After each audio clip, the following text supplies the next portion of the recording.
Сәлеметсің бе балапан? Бүгін біз ә дыбысын және әріпін бірге жазып бояйтын боламыз.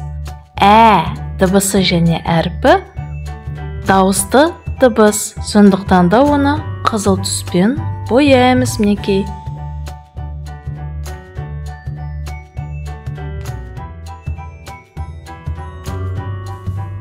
Және қара қарындашпен әріптердің үстінен бастырып жазамыз.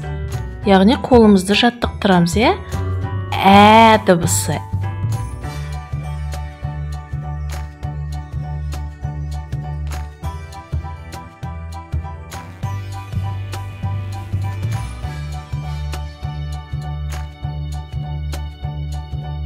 Жарайды, енді суретке назар аударайық. Мына жақта суреттерді бояу керек. Мынау кәмпит.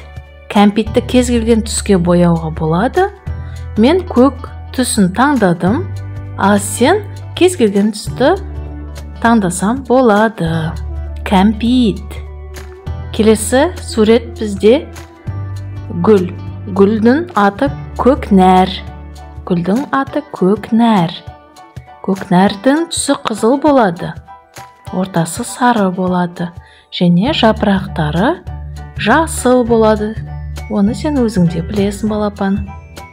Жапырақтарын бояймыз.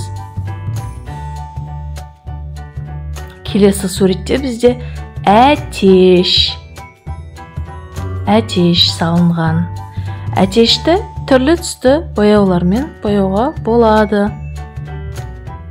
Қаласаң, тура менікіндей боясаң болады. Қаламасаң, тура өзіңдікіндей боясаң болады, балапан. Кез келген түс өзіңе қандай ұнайды, сол түспен бояй бер.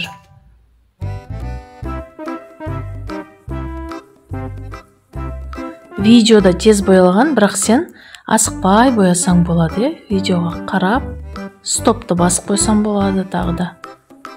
Әтеш. Ә дыбысы және әріпі дауысты дыбыс қатарына жатады. Сондықтан біз оны қызыл түспен боядық. Мінекей.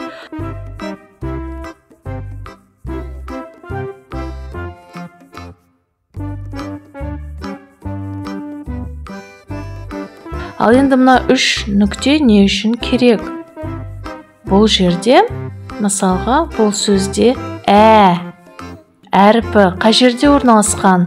Сөздің басында ма, ортасында ма, әлде соңында ма? Соған қарап, домалақтарды бояйсың. Осақ.